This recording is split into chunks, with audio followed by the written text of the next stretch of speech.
Muchísimas gracias por estar aquí. Esta es, como saben, la presentación de un texto que ha sido conducido, que es el resultado de una investigación más o menos larga del grupo de investigación Mente y Lenguaje de la Universidad Católica. Y, por supuesto, para mí es un gran placer estar aquí en este momento, en este libro, que ha sido editado en la presentación de este libro, que ha sido editado por Pablo Quintanilla, Claire Barrett, Michael Sepet, Emanuel Fabiano y Edward McCurry. Se trata, como decía, del resultado de un largo proceso de investigación que ha involucrado a investigadores de varios países, que a su vez es parte de un proyecto todavía mayor que ha convocado a grupos de investigadores en varios continentes, reunidos gracias a la generosidad de la John Templeton Foundation en el proyecto The Geography of Philosophy, encargado en nuestra universidad al grupo de investigación Mente y Lenguaje. Como el actual coordinador de este grupo, me cabe el honor de representarlo en esta especial ocasión, que es para nosotros un hito en la trayectoria, la cual empezó hace casi 3 lustros. El grupo de investigación Mente y Lenguaje es uno de los más antiguos, uno de los más antiguos de la universidad. Este es el segundo proyecto grande que el grupo culmina. El primero fue una investigación sobre la evolución del lenguaje y la cognición social, libro que también fue publicado por el Fondo Editorial. Mente y Lenguaje está conformado por más de 30 investigadores en lingüística, filosofía y psicología, cuyo especial interés es desentrañar el viejo problema de la relación entre la cognición humana y la capacidad lingüística. Además está de decir que, como muchos ilustres pensadores antes que nosotros, no lo hemos resuelto, ni tenemos la esperanza de resolverlo. Nuestra meta ha sido una que es en un sentido más modesto y en otro más ambicioso. Modestamente queremos simplemente entender dónde exactamente se encuentra el punto de discusión, dónde el origen de la multiplicidad de puntos de vista, de las a veces feroces discrepancias. Se trata de una ilusión provocada por definiciones diferentes de mente, lenguaje o lengua. Se trata de que se manejan tipos muy diferentes de evidencia en favor de una posición u otra.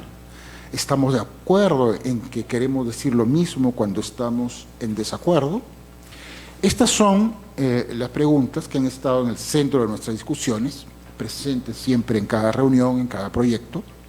Debo decir que la trayectoria de Mente y Lenguaje ha sido una de las más enriquecedoras que me ha tocado acompañar y que me ha servido para aprender y entender muchos más temas de los que podría haber imaginado.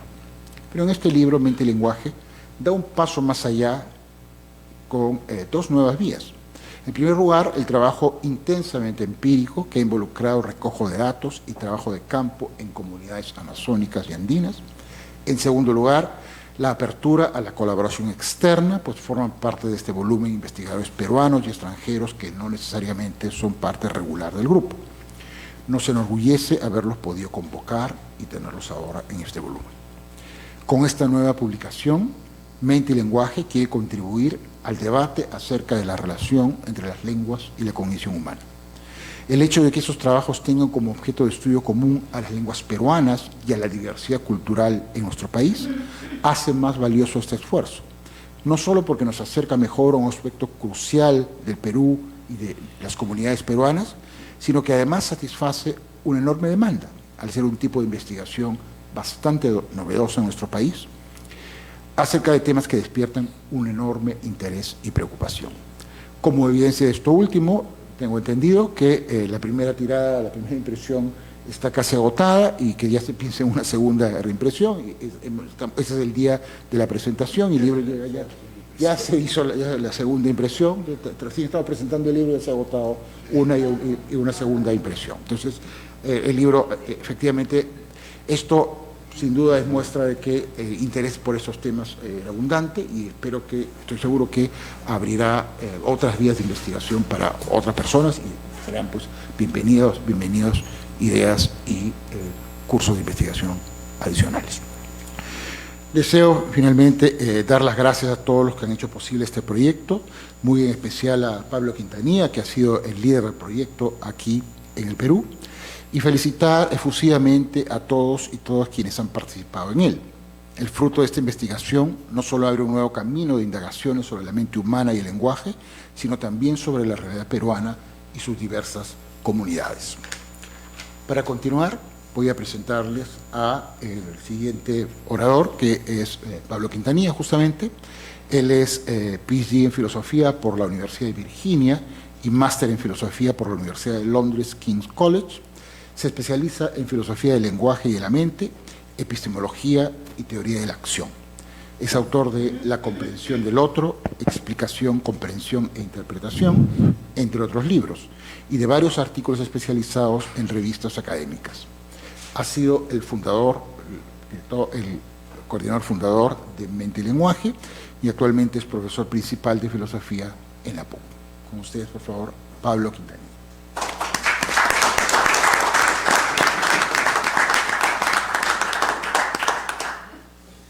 Muchas gracias, querido Miguel. Buenas noches, amigas, amigos. Muchas gracias por su amable presencia. El libro que hoy presentamos es el primer producto de este proyecto, The Geography of Philosophy, financiado, como señaló Miguel, por la Fundación Templeton, y que reúne a universidades de distintas partes del mundo para trabajar en comunidades no occidentales y no indoeuropeas, como Perú, Ecuador, Sudáfrica, India, Marruecos, Corea del Sur y Japón. El objetivo es estudiar comunidades no occidentales, lenguas no indoeuropeas, para analizar las intuiciones que subyacen a tres conceptos filosóficos, que son conocimiento, comprensión y sabiduría. En el caso del Perú, como parte del proyecto, hemos hecho trabajo de campo con grupos quechohablantes de Andahuaylas y con comunidades hablantes de Shipibo en Pucallpa, Urarina en el Valle del Chambira, que es en el norte de Loreto, y con hablantes de castellano de la costa central como grupo de control. Pero el libro recoge también información a partir de otros trabajos de campo previos realizados con hablantes de Aymara en Puno y con comunidades Xiwar, Shuar, Achuar y Cofán de la Amazonía ecuatoriana. Pero quisiera contarles brevemente sobre la motivación teórica que nos condujo a participar en este proyecto. Desde los orígenes de la filosofía occidental, en Jonia, hacia el siglo VI a.C., la actividad filosófica ha operado mediante una cierta dialéctica entre intuiciones filosóficas e inferencias extraídas a partir de ellas, que luego se contrastan con otras intuiciones filosóficas o con evidencia empírica. Seré más claro. Las intuiciones filosóficas son proposiciones consideradas universalmente verdaderas y autoevidentes que no requieren de justificación, pues son obvias, como por ejemplo que el universo tiene una estructura regular y estable y que no es aleatorio. Los filósofos presocráticos milesios creían eso y por tanto buscaban el arjé de ese orden, o que nadie busca su propio mal a sabiendas, es lo que creía Platón, que toda acción se realiza conforme a un fin, Aristóteles, que si uno piensa, entonces existe, Descartes, que no es posible afirmar significativamente una proposición y su opuesta al mismo tiempo, el principio de no contradicción, etc. Estas intuiciones son premisas de las que se desprenden consecuencias mediante inferencias lógicas. Es como si fueran los axiomas desde los cuales los filósofos construyen sus sistemas, porque es claro que no se puede partir de cero o de nada. Si las consecuencias de estas intuiciones que funcionan como premisas son contradictorias, constituye una refutación de las premisas, es decir, de las intuiciones. Si las consecuencias son incompatibles con otras intuiciones que también tenemos, nos veremos obligados a sospechar de las premisas, es decir, de las primeras intuiciones, lo que nos conducirá a hacer correcciones en ellas o a añadir otras intuiciones como premisas adicionales, para evitar las consecuencias contradictorias o contraintuitivas. Si hay discrepancias entre los filósofos acerca de las intuiciones que funcionan como premisas, es decir, si distintos filósofos tienen intuiciones diferentes, se evalúa otras opciones, como por ejemplo, cuál conjunto de premisas tiene consecuencias menos contraintuitivas o cuál es más coherente con otras intuiciones aceptadas por todos o por la mayor parte de filósofos, cuál es más coherente con datos científicos comúnmente aceptados, cuáles consecuencias no conducen a contraejemplos, etc. Así, generando equilibrios reflexivos, va avanzando la filosofía. Pero la pregunta de fondo y la pregunta que motiva este proyecto es: ¿qué garantiza que esas intuiciones sean verdaderamente universales y evidentes para todos? Y en caso que lo fueran, ¿por qué lo serían? Porque son parte de la evolución del cerebro del Homo sapiens, en cuyo caso son universales pero contingentes, es decir, son universales a la especie, pero podrían no haber sido universales si el curso de la evolución hubiera sido otro. ¿O es que son universales porque dependen de la adaptación de las distintas culturas a medios parecidos, en cuyo caso dejarían de ser universales si el medio cambiase lo suficiente? Y cuando hablamos del medio, no solo nos referimos al entorno natural en el que hemos evolucionado, sino también a las características de los grupos sociales a los que nuestros antepasados tuvieron que adaptarse para sobrevivir. Sin embargo, si esas intuiciones no fuesen universales, ¿no podrían ser simplemente culturales? Más precisamente, podría ser que tales intuiciones dependan de las relaciones inferenciales entre los conceptos propios de una cultura que pueden expresarse lexicalizadas, o sea, en forma de léxico de palabras, en algunas lenguas y no en otras. Por ejemplo, los filósofos occidentales suelen definir el conocimiento como la creencia verdadera justificada. También sostienen que el conocimiento implica la creencia, pero no lo contrario. La creencia no implica el conocimiento. Pero ¿no podría ser que esas asociaciones entre conocimiento, verdad y justificación, es decir, que esas relaciones inferenciales entre esos conceptos sean intuitivamente obvias para algunas culturas y no para otras? A nosotros nos resulta absolutamente obvio que el conocimiento implica la creencia. Es decir, que si yo les digo a ustedes, yo sé esto, y les doy una lista de afirmaciones que yo creo que sé, pero luego les digo, esto que sé, sin embargo, no lo creo. Entonces ustedes me dirían, te estás contradiciendo, porque las relaciones inferenciales entre conocimiento y creencia, por lo menos en nuestra cultura o en la lengua que estoy utilizando, genera ahí una contradicción. Pero es concebible que haya una cultura o una lengua donde uno pueda saber algo y no creerlo. No lo estoy afirmando, lo estoy preguntando, ¿no? O también en la tradición filosófica occidental diríamos que si yo creo algo, entonces creo que es verdadero. Y si les digo a ustedes que esta es mi lista de creencias y luego les digo, miren, esto es lo que yo creo, pero ¿saben qué? Todo es falso. Entonces ustedes dirían, pero entonces no lo crees. Esas son nuestras intuiciones. Pero ¿podría ocurrir que hubiera una comunidad o una cultura donde la creencia no implique verdad? Es más, no tenemos que irnos demasiado lejos. Algunos conceptos en lenguas amerindias, algunas lenguas amerindias no tienen términos para muchos términos que sí tenemos en la tradición occidental. Entonces, perfectamente podría darse relaciones inferenciales diferentes.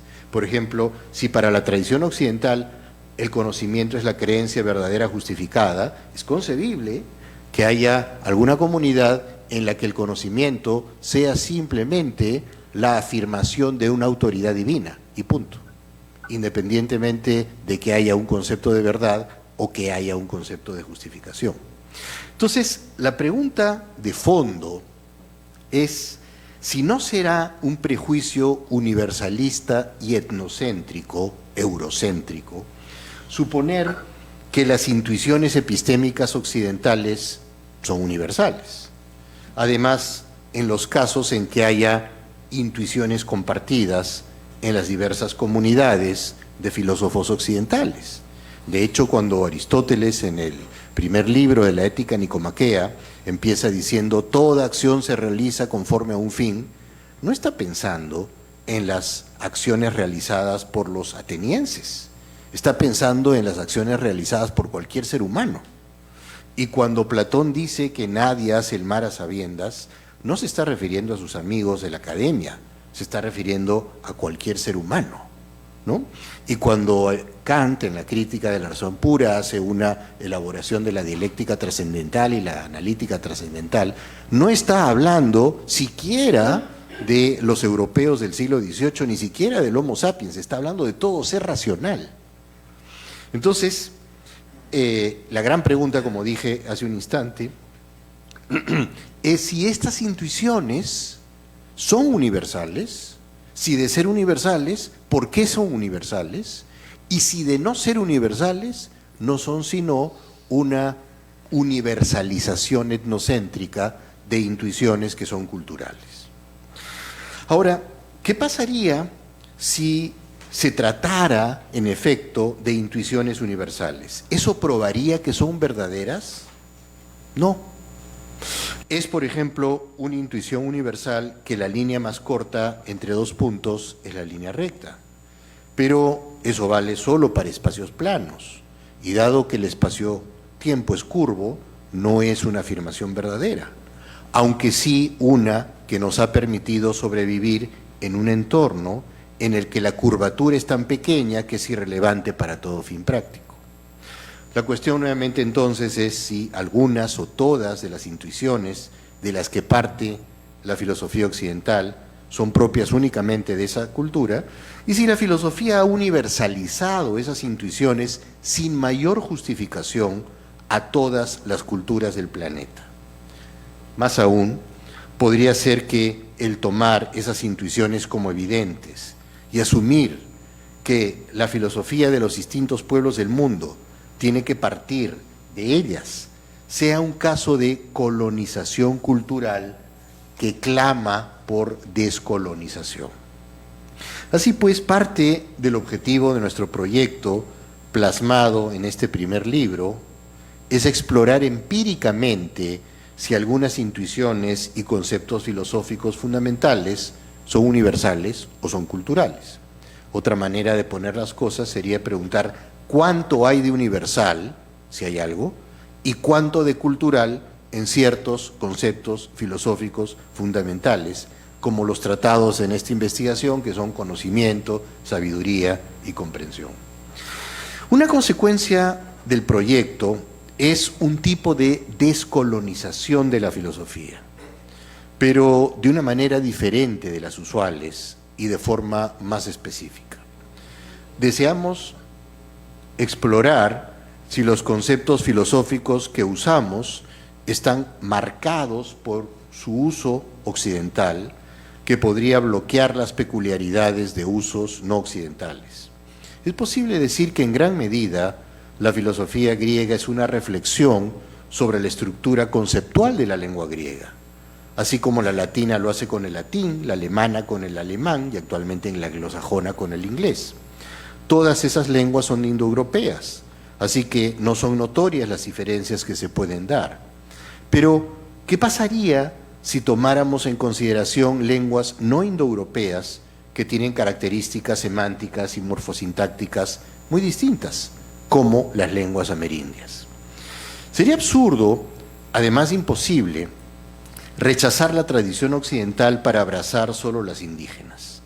Se trata, más bien, de incorporar, interiorizar y apropiarnos de la gran tradición filosófica occidental que tiene más de 2500 años para compararla y enriquecerla con otros usos que, siendo desconocidos por la tradición occidental, pueden ser de gran interés para ella, no solo para robustecer sus posiciones cuando sea apropiado, sino también para someterlas a crítica.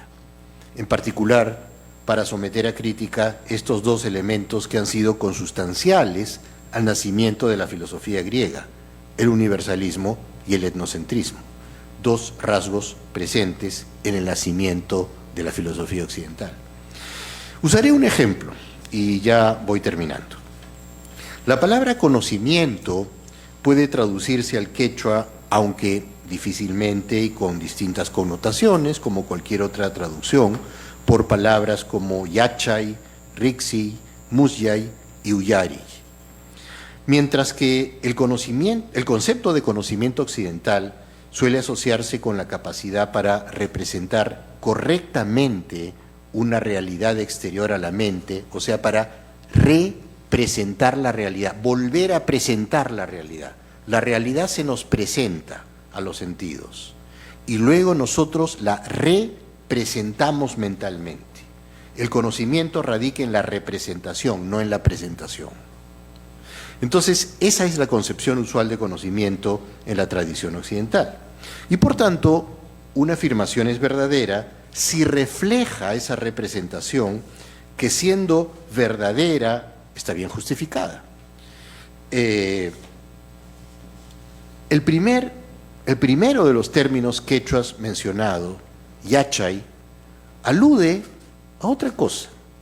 Alude más bien a poseer un tipo de información producto de una experiencia repetida y experta basada en el ser capaz de hacer algo. Lucho Mujica ha sido de gran ayuda para mí, precisamente para entender las connotaciones semánticas de la lengua quechua. De hecho, la raíz etimológica de yachay también connota vivir, morar, residir, acostumbrarse a algo y soler hacer algo. Noten que las connotaciones entre conocimiento y yachay son totalmente diferentes. Pero yachay también implica enseñar y aprender, esto es, hacer tradición o transmitir.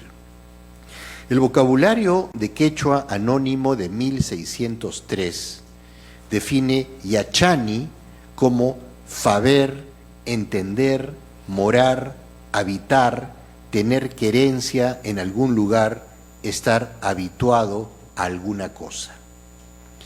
El diccionario de Diego González Holguín de 1608 también incluye el uso de hacerse o habituarse y tener querencia y hallarse bien en lugar o persona. Es decir, mientras el concepto usual de conocimiento occidental asocia conocer con un tipo de representación de la realidad, una relación entre el sujeto y el objeto, el término yachay lo asocia más bien con sentirse cómodo en algún lugar respecto del cual uno está habituado.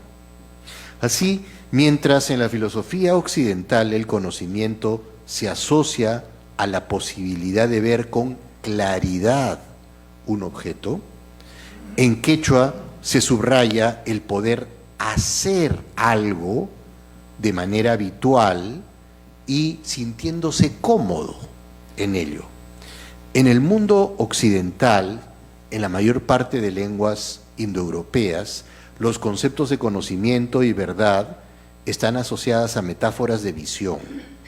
De hecho, la palabra castellana verdad viene de veritas, veritas está asociada a video, que significa yo veo. El griego aletheia significa desocultar, descubrir, uno desoculta ¿para qué? Para ver. Y en Occidente tenemos cosmovisiones, no tenemos cosmoaudiciones, tampoco tenemos cosmoolfatos. Y decimos que vemos con claridad algo, que vimos la luz cuando entendimos algo, no que lo escuchamos ni que lo olimos. Metáforas habituales serían: a mí me olía a que las cosas eran así, hasta que finalmente lo vi con claridad. Entonces la metáfora de la luz, la metáfora de la visión, la metáfora ocular, como suele decirse, está muy asociada a las lenguas occidentales, pero está asociada sobre todo a las lenguas indoeuropeas. En la vieja distinción entre saber qué y saber cómo, Occidente pone el acento en el qué, mientras que el quechua lo pone en el cómo. Son dos maneras diferentes, aunque en principio complementarias, de abordar un fenómeno. Así como la epistemología occidental se concentra en nuestra imagen del mundo, los presupuestos epistémicos quechua lo hacen en nuestra capacidad para realizar acciones. La primera, lo occidental, insisto, estaría representada por la metáfora de la visión; la segunda, la quechua, por la metáfora del actuar y del hacer. Ahora bien, ¿es esto una manera de descolonizar la filosofía? Pienso que sí, pero no en el sentido de desterrar al colonizador, sino de colonizarlo también, de manera que las diversas tradiciones se nutran y fertilicen mutuamente. Y es que, nos guste o no nos guste, nosotros somos los hijos de los colonizados y de los colonizadores. En cuanto a los objetivos logrados, lo mínimo que hemos esperado alcanzar es una reconstrucción de conceptos epistémicos en comunidades donde esto no se había hecho previamente. O sea, lo mínimo alcanzado es un trabajo etnográfico, antropológico, de reconstrucción lingüística. Nada más eso ya es bueno. Pero desde el punto de vista filosófico también hay un logro, y es que hemos comparado estos resultados con los conceptos epistémicos occidentales para explorar universalidades y especificidades. En tercer lugar, lo que vamos a hacer ahora, que es lo que viene después, es comparar estas connotaciones epistémicas en las lenguas en que hemos estudiado, quechua, aurarina, shipiba, etcétera, con lenguas de otras partes del mundo, de la India, de Sudáfrica, de Marruecos, de Corea del Sur, de Japón, para ver si es que hay universales filosóficos o no. Y finalmente estos resultados podrían alertar a la epistemología occidental sobre muchos conceptos que ésta consideró universales y que quizá solo eran regionales. Muchísimas gracias por su amable presencia.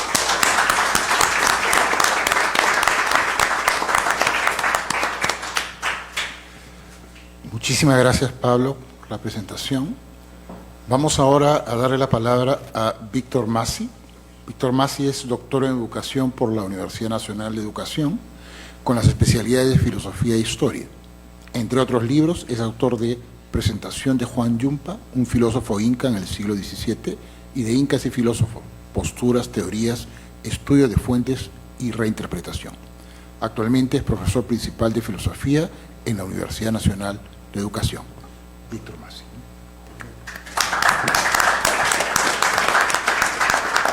Gracias. Muy buenas noches con todos ustedes, distinguidos miembros de la mesa. Agradeciendo la invitación cursada por Pablo Quintanilla, ¿no?, en representación de la Pontificia Universidad Católica del Perú y su fondo editorial, ¿no?, tengo el reto de atisbar una opinión panorámica sobre la reciente publicación Epistemologías Andinas y Amazónicas. Recordaré que fue el año 2018, antes de la pandemia, ante una invitación que le cursaron los miembros del Grupo de Estudios Filosóficos Jamuta de la Universidad La Cantuta, ¿no?, Pablo Quintanilla nos participó, nos informó del proyecto The Geography of Philosophy Project, ¿no?, cuyo propósito era el estudio de 3 conceptos sobre conocimiento, sabiduría y comprensión, para determinar si estas nociones se encontraban presentes en distintos idiomas de grupos humanos muy representativos en diferentes continentes. La finalidad del proyecto que se planteó fue saber si dichas representaciones conceptuales resultaban traducibles y comparables entre sí, y sobre todo si respondían a criterios acerca de la universalidad. Bueno, aún persiste el debate, ¿no?, sobre constituir una secuencia originaria del pensamiento reflexivo generado en los Andes y nuestros pueblos de la Amazonía, ¿no? Hay un cuestionamiento sobre considerarlos como culturas atrasadas, ¿no?, y lo cual produce resistencias para concebirla como legítima sabiduría. Se le impone definiciones basadas en condiciones de legitimidad regionales y sobre todo, ¿no?, desde un punto de vista hegemónico del saber. Este libro nos plantea un programa de estudios sobre la reflexión originaria que ha ido más allá de lo que muchos imaginaban. Legitimar su condición epistémica, lo que ya en sí resulta intolerable desde la óptica de cualquier pensador institucionalizado. Con esta denominación quiero decir, ¿no?, a quienes a quienes se encuentran aprisionados en sus propias construcciones teóricas, normalizadas como el mundo real, que funciona muy distante a lo pensado desde la perspectiva institucional. Dicho en otras palabras, ¿no?, hay una hegemonía que este libro rompe, y esa hegemonía es propiamente lo que se ha normalizado, cómo debemos pensar y concebir el trabajo epistémico. Como antecedentes refiero a Rodolfo Kusch, argentino, y Buenaventura de Sousa Santos, ¿no?, quienes plantean reivindicar las sabidurías del sur que resulten ser tan legítimas comparativamente con la europea. De Sousa Santos se topó con el problema de la colonialidad del saber y de sus hegemónicos argumentos culturales que personalmente he denominado razón colonial, ¿no? Lo que denuncia de Sousa es la epistemocracia, es decir, expone una condición colonial sobre la sabiduría de nuestros pueblos. La visión colonial es que nosotros éramos pueblos atrasados, no teníamos desarrollos, ¿no?, epistémicos. Y la tarea de la filosofía en la actualidad ha girado en legitimar sabidurías tan potentes que es difícil comprenderlas mediante mecanismos cognitivos desde un único referente cultural, ¿no?, que está contaminado de visiones coloniales. Se ha planteado un giro decolonial para tratar los estudios sobre nuestras sociedades que aún muestran los rezagos de un proceso que se ha prolongado por varios siglos. Es decir, se le conceptúa como antimoderna o fuera de la modernidad. Para nosotros, las culturas originarias, los pueblos originarios representan un giro, ¿no? Su estudio representa un giro hacia lo que se desafía como legitimidad del saber. Es decir, no necesariamente lo legítimo proviene de fuera, sino es lo que nosotros hemos generado hacia el mundo, ¿no? Y esta idea no solamente se ve en la parte de la botánica y la parte fitogenética, ¿no?, es decir, los productos que nosotros hemos desarrollado para la alimentación del mundo, sino tiene que ver con sabidurías sobre medicina, sabiduría sobre astronomía, sabiduría sobre matemática, en fin. Y muchos de esos tópicos se niegan a dar o se les niega legitimidad. Desde su título muy provocativo, este libro es un abierto desafío a la definición que ha normalizado Karl Popper, ¿no?, ante la interrogante ¿qué es epistemología? El austriaco sustentó que el tópico esencial de la epistemología se aboca al problema del aumento del conocimiento, prescindiendo de sus usos y sistemas lingüísticos. Popper planteó una divergencia insalvable entre el conocimiento de sentido común respecto al saber científico, este último legitimado como modelo jerárquico en el acto de constituir una verdadera ciencia. Dicho argumento plantea una frontera respecto a las culturas subalternas, percibidas como no científicas respecto a los poseedores de un saber hegemónico científico. En este libro Cada autor propone una distinción que puede favorecernos para acometer su lectura. Primero, recurriendo a su adecuación mediante la referencia a explicaciones exógenas, es decir, deben ser filosóficas desde un patrón reflexivo europeo, en la consideración que, aplicados a la epistemología andina y amazónica, recurren a la comparabilidad y traducibilidad sobre conceptos e ideas oriundas. Segundo, desde una perspectiva endógena, partiendo del análisis lingüístico sobre conceptos y saberes originarios que son legitimados como sistemas reflexivos muy peculiares, para luego reconocerlos como aportes o partes del pensamiento filosófico mundial. Los artículos suscritos exponen un diálogo desde perspectivas diferenciadas, no todos coinciden. Este es un libro diverso, a pesar que el título habla de 3 conceptos, pero los autores utilizan un aparato crítico muy diferenciado, ¿no? Es decir, usualmente los tópicos se han analizado recurriendo a la parte lingüística, es decir, la parte en la cual nuestras lenguas originarias muestran su diversidad idiomática como la característica más destacable, ¿no?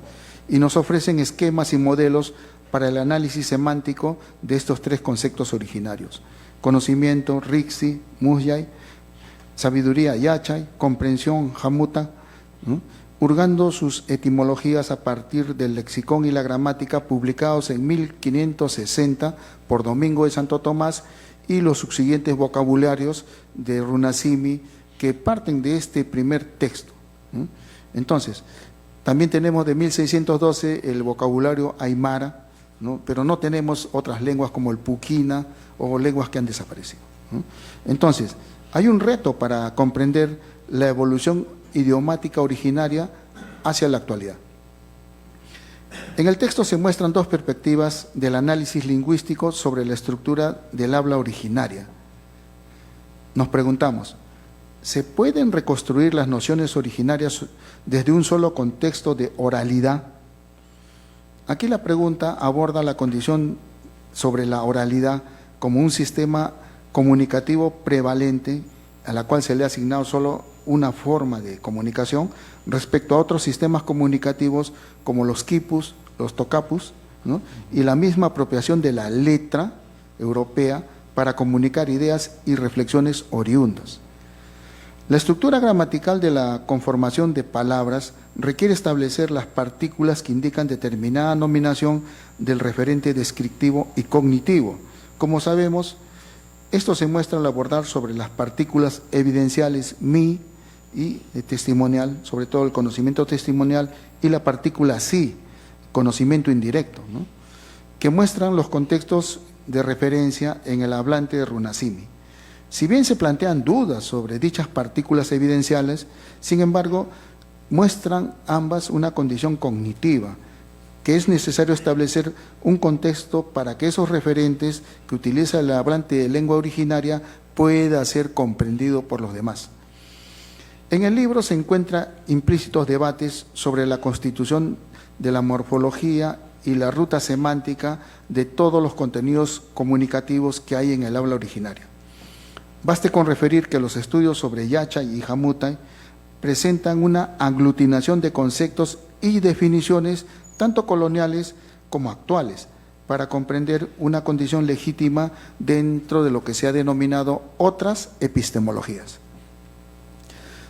Felicito a Pablo Quintanilla y al grupo editor de este proyecto Geografía de la Filosofía, porque por primera vez se muestra un giro hacia el pensamiento originario. Muchos hemos estado tratando que este pensamiento resalte dentro de la constitución filosófica, y hay rechazos. Este libro es prácticamente una forma de decirle a muchos, hay otras formas de pensamiento que tú no conoces. Hay otras formas de pensamiento tan legítimas que tú crees que eso no existe. Entonces, este reto, ¿no?, de publicar el libro, esencialmente nos muestra que hay condiciones para legitimar sabidurías que a veces no están representadas dentro de la academia o a veces fuera de él, ¿no?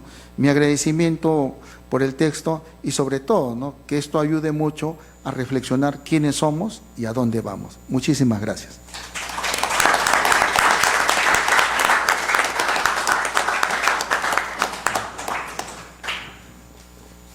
Muchísimas gracias, Víctor Másquez, por la presentación. Ahora quiero presentar a Claudia Cisneros Ayala. Ella es magíster en educación con la especialidad de didáctica de la comunicación por la Universidad Nacional de Educación. Es investigadora en estudios interculturales y didáctica y semántica del quechua. Es autora de diversos artículos académicos sobre su especialidad. Actualmente es profesora en la Universidad Nacional Mayor de San Marcos. Con ustedes, Claudia Cisneros. Turikuna nañikuna rimayka muyaykichik ñuqaqa runasimi rimaqmi kachkani chaymi hamkunata añaychakuykichik kaypi kasqaykichikmanta turi Pablo Chata pas añaychakuni tukuy sunquy turi Víctor, turi Miguel, turi Fidel paykunatapas añaychakuni ñuqaqa alliñam kachkani turi chay kay libro nisqanmanta ñuqaqa castellanopi. En primer lugar, como hablante de quechua, quiero agradecer a cada uno de los autores quechuas, hispanos e ingleses y japoneses, ¿no? que los que han compuesto el material, epistemologías andinas y amazónicas, conceptos indígenas de conocimiento, sabiduría y comprensión. ¿No? Pero esta aglutinación de este conocimiento que parte de la cultura andina amazónica es una sensibilidad, ¿no? Que las personas originarias siempre como conviven con la naturaleza son demasiado sensibles, ¿no? Y entonces este material lo que va a dar es que en quechua decimos un rimanaco, una conversación entre dos culturas que para mí son totalmente opuestas. ¿Por qué digo eso? Porque el quechua, el posesivo va a ir al final. Y la pregunta para nosotros sería, ¿por qué va al final los posesivos? Porque diría, guagua, ¿qué es? Y mata guagua. Bebe. ¿Quién lo dice guagua? Solo las mujeres, ¿no? Las mujeres son las únicas personas que pueden decir guaguaimi, es mi hijo. Los varones no pueden decir guaguaimi. Ellos tienen que decir churimi, porque ellos van a colocar una semilla de churay, de colocar, ¿no?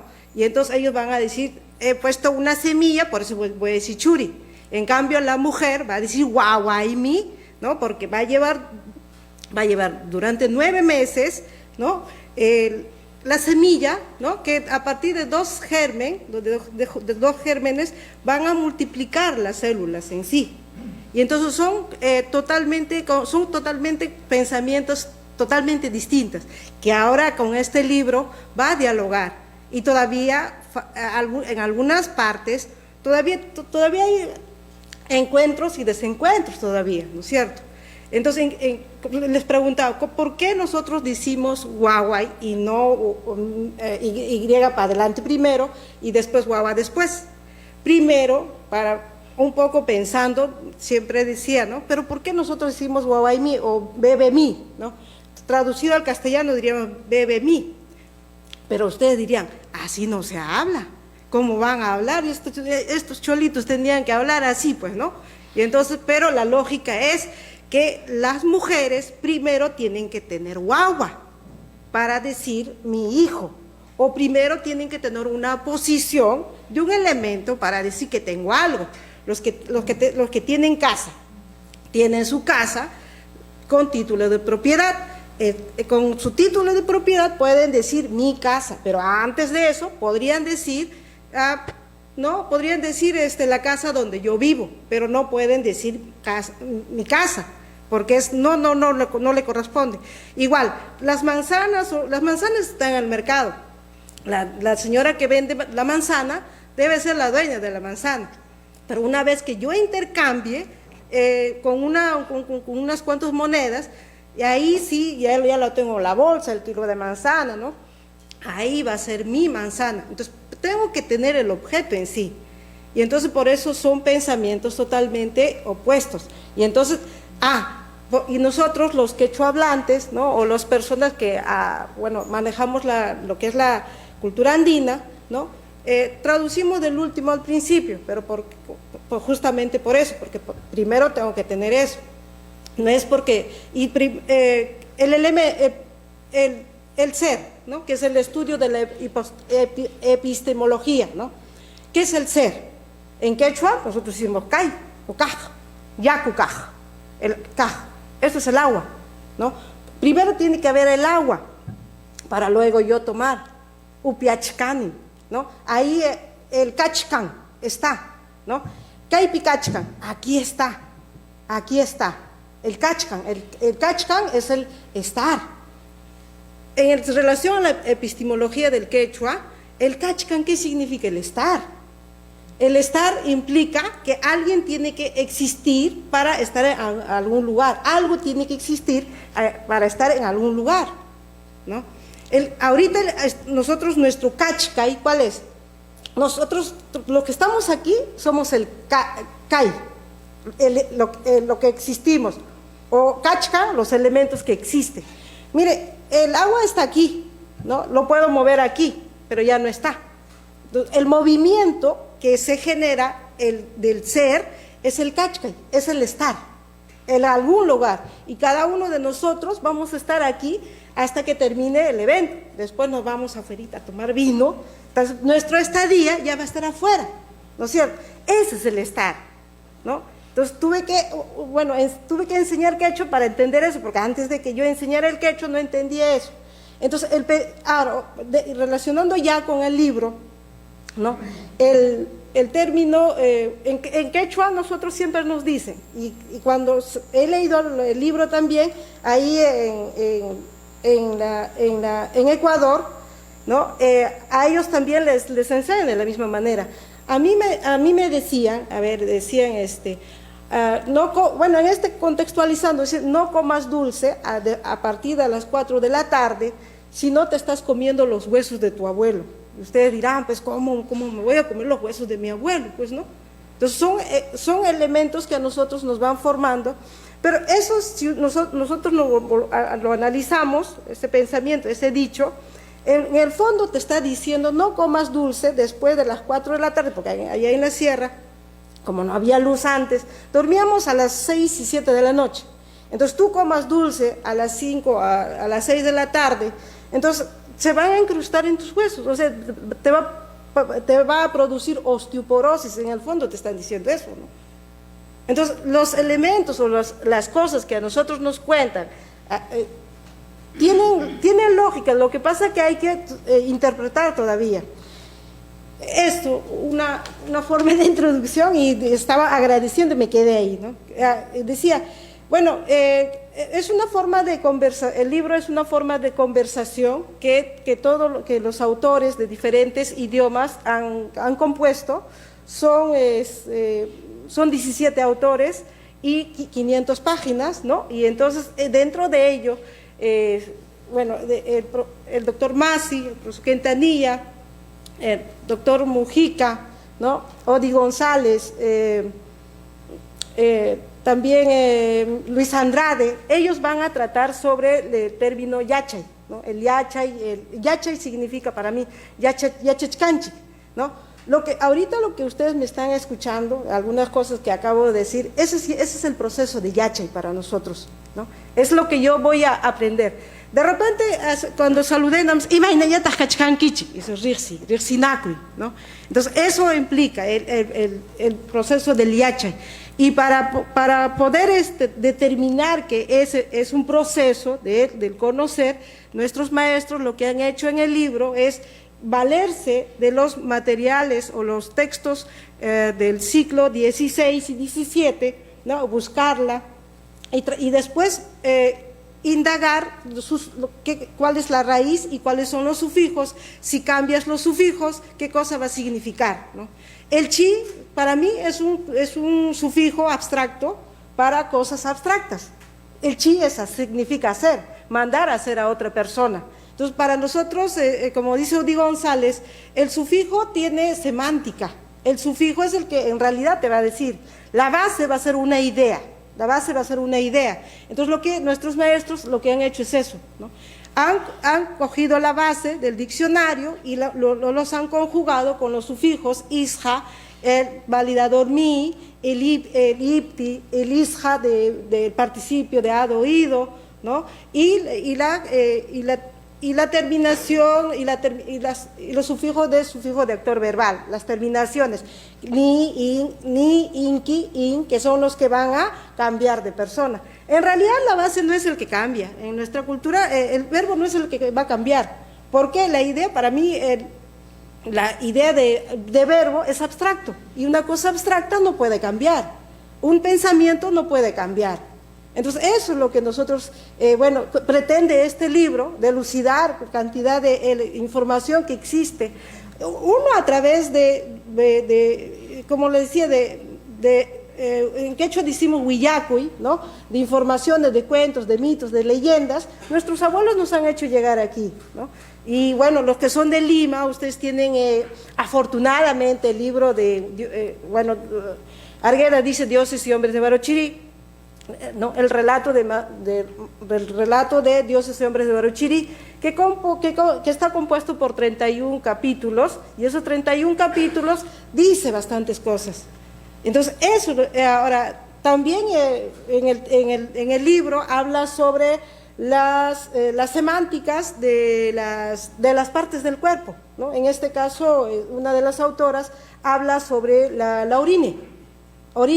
Y también nosotros sabemos que hay una orinoterapia que es buena para el cáncer, ¿no? Pero nuestra lógica de no saber y de no explicarse tampoco entra a no ingresa a nuestro cerebro, a nuestro cerebro y dice, no, pero es lo que hemos desechado, no va a servir. Pero el detalle, la idea, ¿no? Que la orina viene a ser lo que ha pasado por todo nuestro organismo, es el de desecho, sí, pero tiene cantidad de componentes. Y en el material dice, eso es lo que la orina servía para formar vida, para crear vida, ¿no? Y es lo que pude captar de ello. Y también, igual nosotros también tenemos, también existe la pluralidad y la singularidad, ¿no? En quechua decimos la pluralidad y la singularidad de nuestras partes del cuerpo. Por decirle, tengo dos manos. Entonces lo digo como singularmente en quechua, maqui, y el término maqui lo que va a implicar es singular, pero para el castellano va a ser manos. Y entonces ahora, pero ¿por qué sería lo singular en el quechua y no plural? Porque si son más de uno, porque estos dos van a trabajar como una unidad. Y entonces ese pensamiento, esa forma de ver es lo que manejan nuestros abuelos, ¿no? Igual mis ojos, ¿no? Si lo pierdo uno, se convierte en chullañau. Chulla es uno, chullaya es uno. Y si pierdo un ojo, voy a ver a la mitad de lo que debería ver, ¿no? Y no como un conjunto. Entonces, esos pensamientos son los que manejan nuestros abuelos. Y a través de este material, ¿no? El libro de epistemologías andinas y amazónicos, conceptos indígenas de conocimiento, sabiduría y comprensión, eso es nuestro yache, es lo que hemos aprendido. Y ese aprendizaje ya está incluido en el idioma, yo diría yo. Ahora, lo que nos falta es seguir buscando, seguir hurgando y seguir explicándonos de los términos que se ha propuesto, ¿no? Y eso es lo que yo podría decir, y felicitar al doctor, en quechua le voy a decir con cariño, Pablucha, por esta iniciativa. Y no es que quiera disminuir, sino que nosotros en quechua somos bien cariñosos, ¿eh? Pablucha, Anacha, Fidelcha, Miguelcha, Victurcha, ¿no? Entonces ahí Miguelito, y el castellano que nosotros hablamos aquí en Lima viene a ser una estructura del quechua en realidad, ¿no? Y entonces chaylla tanika ñoja runasimi pirima sarnichkarjani ko chayja tojera chini castellano pe munasti mana munasti hina aha chayna tan rimay kuchkan chaylla tam turi chaykuna rimay kamuyasa hamkuna paqpas huk punchaukama hukutikama turikuna ñañaykuna yachichikuna amautakuna.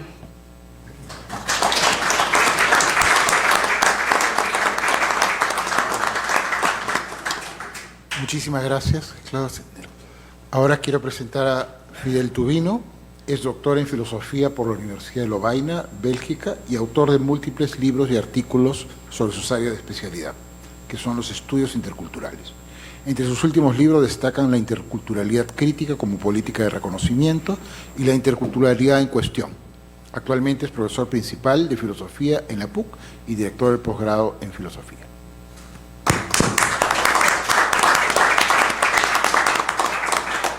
Ya deben estar cansados, me imagino.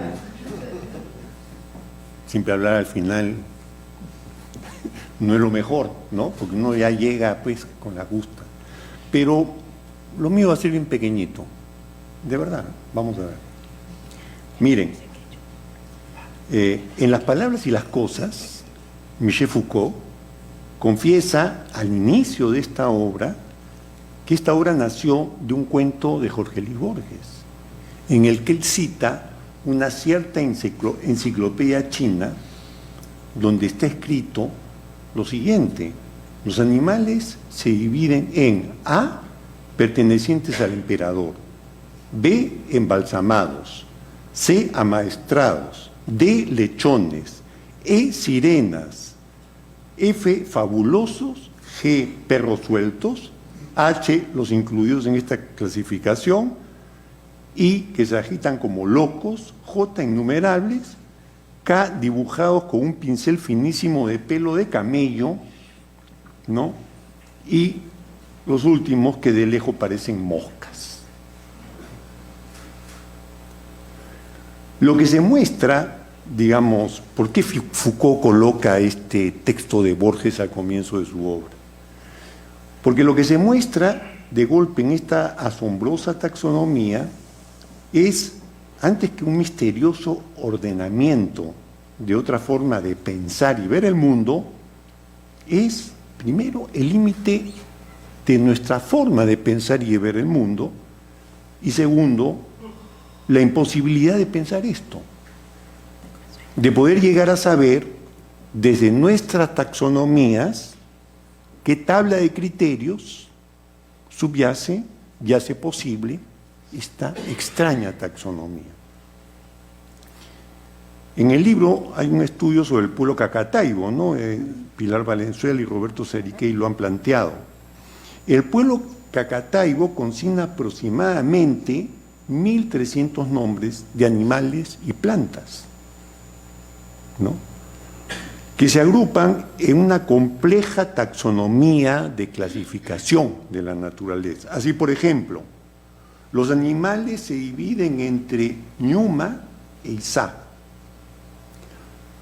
Ñuma incluye los animales que viven en el bosque, los que viven en el agua, los que viven sobre y bajo la tierra y los que viven en los árboles. La segunda, Izá, incluye todas las aves pequeñas y aves cantoras que tienen 3 dedos hacia adelante y uno hacia atrás. ¿Qué les parece? Y cada una de estas dos categorías, Ñuma y Izá, a su vez se subdividen en otras taxonomías, ¿no? Así, por ejemplo, los animales que viven en el bosque se dividen en 5 categorías. ¿Qué les parece? 1, los que se arrastran por el suelo, más serpientes y reptiles que no viven en los árboles. 2, los que viven en hoyos en la tierra. 3, los que se paran en el suelo. 4, los que se paran en los árboles. 5, animales con alas y que incluyen aves que no pertenecen a la categoría segunda. Y así podemos seguir, porque cada una de las subcategorías se dividen en otras. ¿Por qué? Difícil saberlo, ¿no? A partir de estas evidencias, se puede pensar que el léxico de una lengua moldea el conocimiento clasificatorio que se expresa en ella, y viceversa, ya que la división entre lenguaje y conocimiento es solo analítica, pues conocimiento y lenguaje son como 2 caras de lo mismo. El traductor, ¿no? Describe desde sus propias categorías, ya, eso lo sabemos, pero en realidad no describe, interpreta. Su interpretación no es ni objetiva ni subjetiva, es diatópica, es decir, está entre dos lugares, entre dos orillas. Interpretar es como estar nadando de una orilla a otra, pero sin llegar. Pero estoy ahí, ¿no? Es un poco la imagen de lo que es una interpretación diatópica, ¿no? Es decir, nuestras ideas acerca de otro horizonte cultural no son expresión del mundo del otro, ni tampoco son una reducción del mundo del otro en nuestras categorías de pensamiento. Expresan una relación entre, subrayo entre, mundos, lenguas y culturas diferentes, ¿no? De esto podemos ser conscientes o no. El ser conscientes de lo que se está produciendo cuando hacemos etnografías o qué sé yo, nos permite a nosotros descubrir el carácter siempre aproximativo, ojo, siempre aproximativo. Nadie dice lo que el otro dice en sus propias palabras, ¿no? Es algo diferente. El hermeneuta, vamos a llamar así el hermeneuta al que es consciente de lo que acontece cuando interpreta, ¿no? Yo digo, es como un puente colgante sobre un río tumultuoso. Es así la interpretación. José María Arguedas, nos dice Cecilia Monteagudo, es un vivo ejemplo del choque y diálogo, es decir, del encuentro tensional entre dos lenguas, dos culturas de pertenencia. Su obra expresa el esfuerzo de un escritor que por su pertenencia temprana a una comunidad quechua se propone expresar en castellano la comprensión de la vida que ésta le enseñó. Fin de la cita. Hay un libro que a mí me impresionó mucho y lo quería mencionar. Es Entre Prójimos. Como ven ustedes, no estoy haciendo un comentario de los excelentes comentarios que hayan hecho, sino lo que me ha inspirado un poco el haber leído el texto. ¿Okay? Hay un libro que se llama Entre Prójimos, de un excelente antropólogo que se llama Kimberly Taydon, quizá algunos ya lo conocen, ¿no?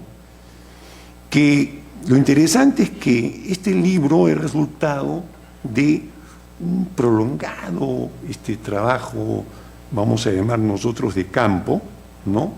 En las alturas de digamos, en las comunidades ayacuchanas de altura, ¿no? Luego del conflicto armado interno. Ella estuvo ahí años, ¿no? Y dice lo siguiente, me parece interesante. Dice, cuando recién habíamos comenzado a trabajar en las comunidades campesinas ayacuchanas, les preguntamos a los habitantes acerca de qué enfermedades eran las más comunes. Y una respuesta se ha quedado con nosotros. Bueno, la tos, la gripe, los cólicos, pero más que enfermedades, lo que nos agarran son los males del campo. Los males del campo.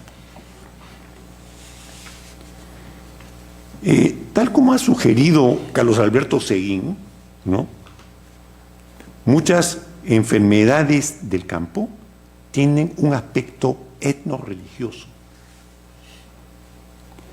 En contraste con la psicología occidental, que relega el plano espiritual a un eje suplementario, estos males del campo tienen un fuerte componente religioso, espiritual.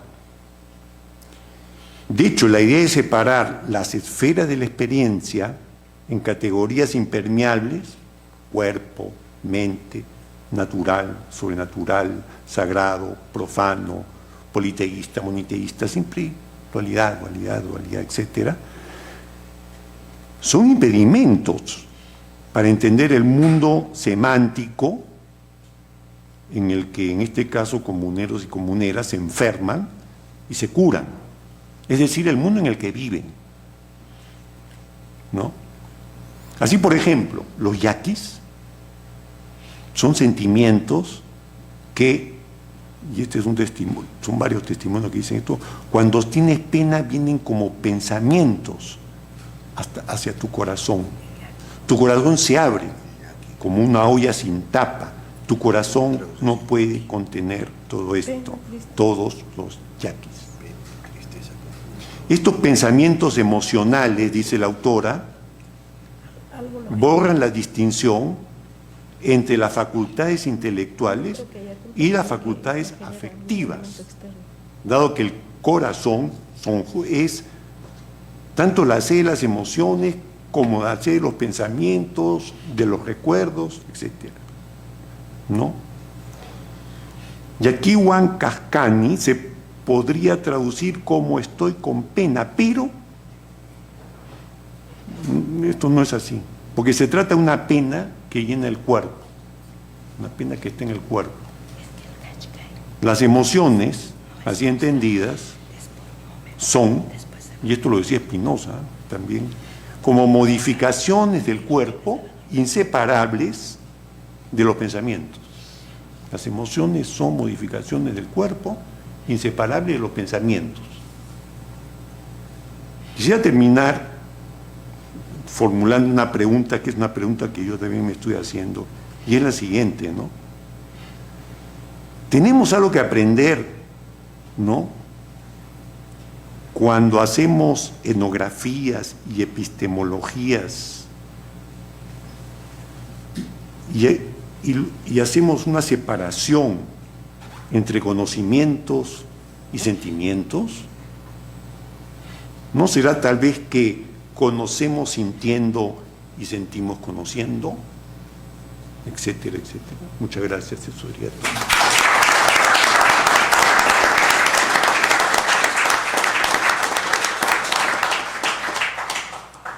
Muchas gracias, Fidel. Y muchas gracias a todos por su presencia, muchas gracias a los expositores. Como ya nos han contado, el libro pues, es un éxito y no es una sorpresa porque contiene investigaciones novedosas, investigaciones nuevas en nuestro medio y plantea una serie de interrogantes y preguntas y posibilidades de nueva investigación, que por supuesto vamos a tener que dejar para otro día, porque ahora nos espera afuera un pequeño brindis. Espero que nos puedan acompañar con eso. Muchas gracias por su presencia otra vez.